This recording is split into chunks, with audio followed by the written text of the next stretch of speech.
श्री स्वामी समर्थ मित्रांनो, चालताना कधीही या वस्तू ओलांडू नका, नाहीतर आपल्याला दोष लागतात.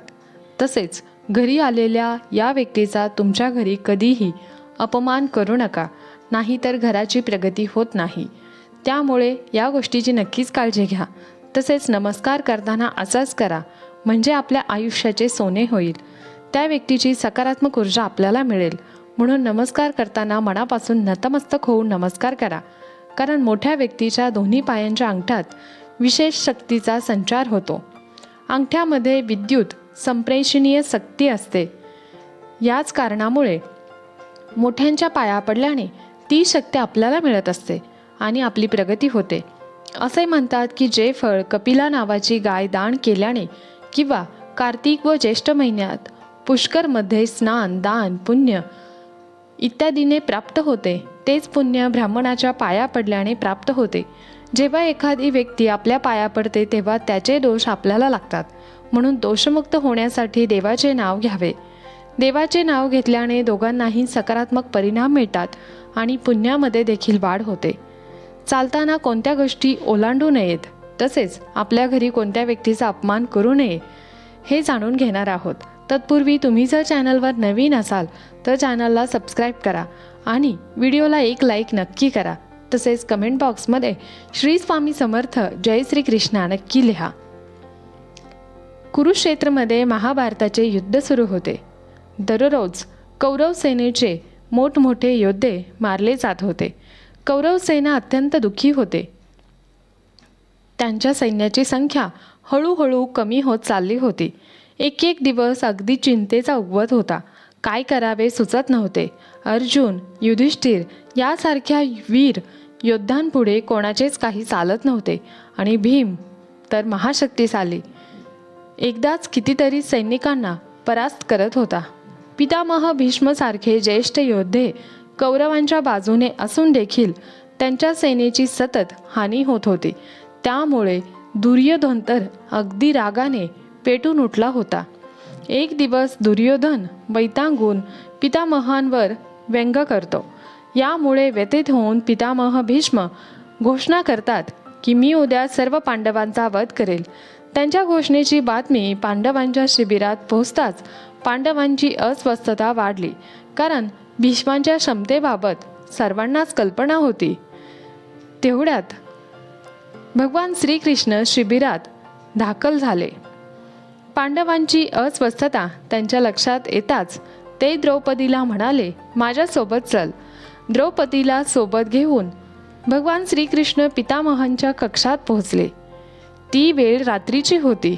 स्वतः बाहेर उभे राहून द्रौपदीला म्हणाले, आज जाऊन पितामहांना प्रणाम कर. आता श्रीकृष्णांनी सांगितल्याप्रमाणे द्रौपदीने आतमध्ये जाऊन पितामहांना प्रणाम करताच पितामह अखंड सौभाग्यवती भाऊ असा त्यांच्या तोंडातून आशीर्वाद आला. त्यांनी आशीर्वाद दिला. त्यानंतर त्यांनी द्रौपदीला विचारले की वत्स, एवढ्या रात्री तू एकटी कशी काय आलीस?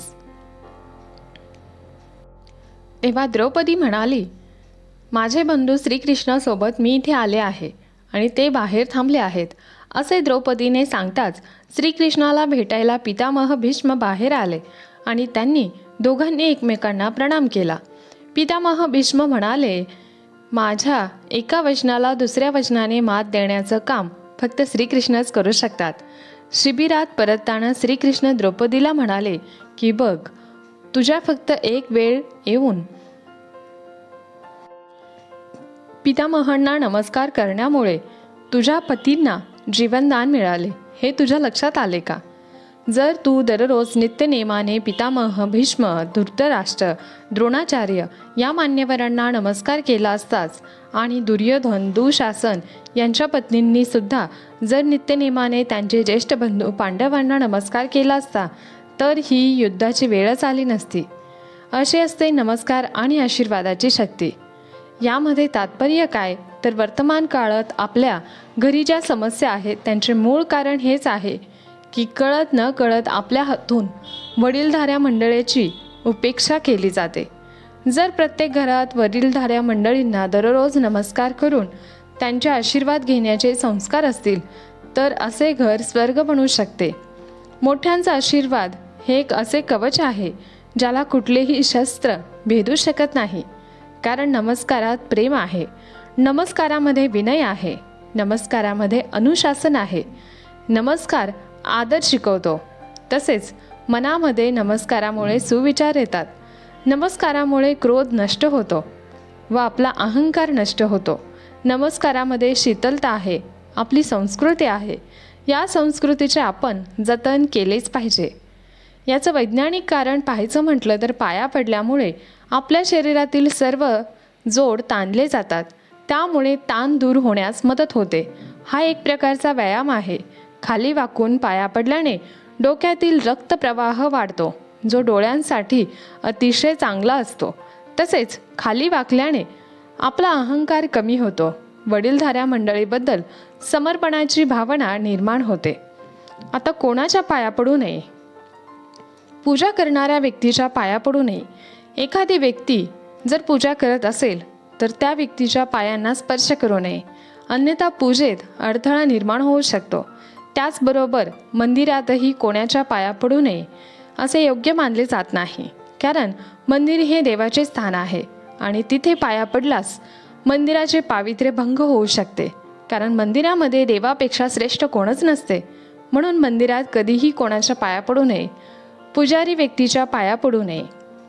कुमारी मुलींना कधीच पाया पडायला लावू नये. हिंदू धर्मामध्ये मुलींना देवीचे रूप मानले जाते. कुमारी मुली हे देवीचे रूप मानले जाते. त्यामुळे त्यांच्याकडून पाया पडून घेऊ नये असे शास्त्र सांगते.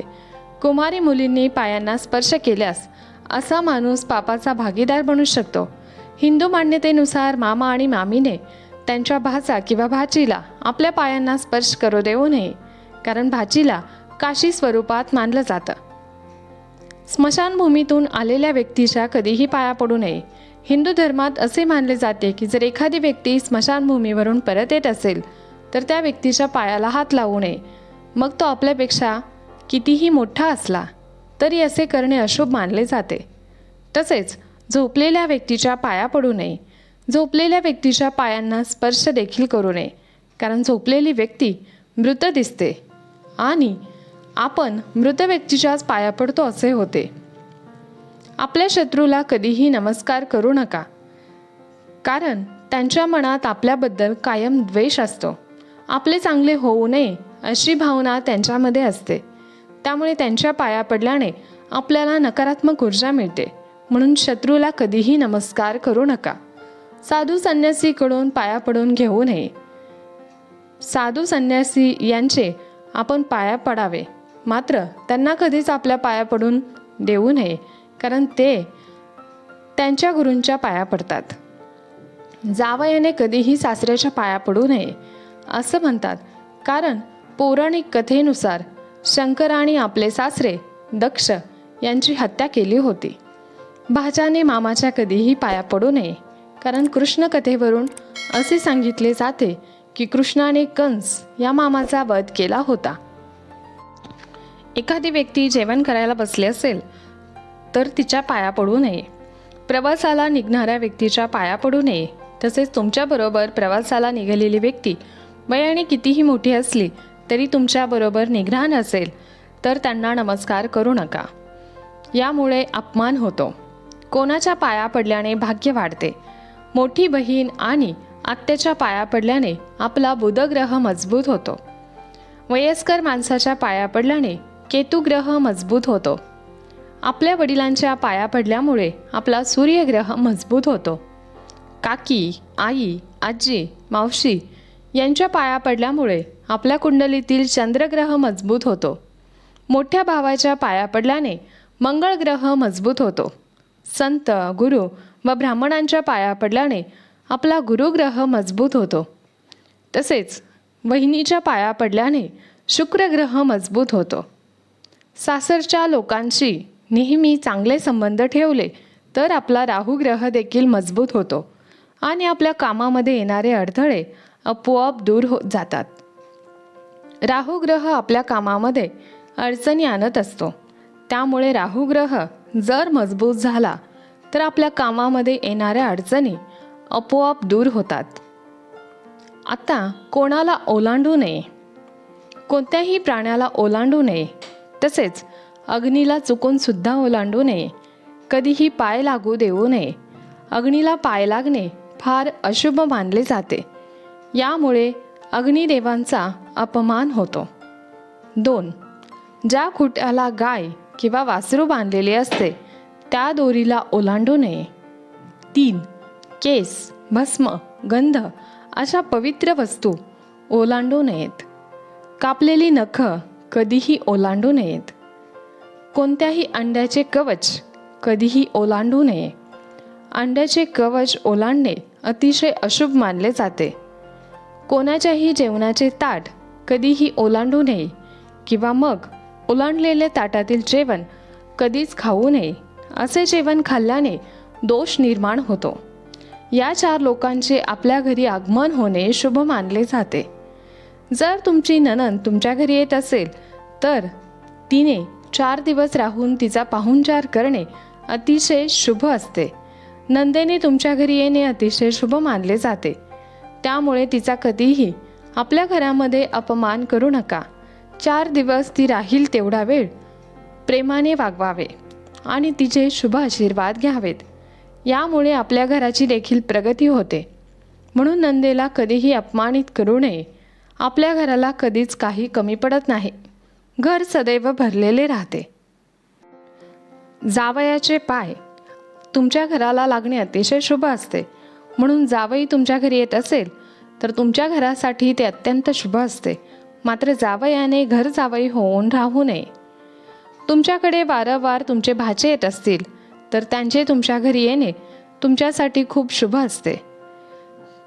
तुमच्या घरी कोणी संत, महापुरुष, गुरुजी येत असतील तर त्यांची शुभ पावले तुमच्या घराला लागणे अत्यंत शुभ असते. शेवटचे आणि महत्त्वाचे, आई वडील व गुरु यांची सेवा करणे सर्वात उत्तम तपश्चर्या आहे. पुंडलिकाच्या तपश्चर्येमुळे विठोबा त्यांच्यावर प्रसन्न झाला होता.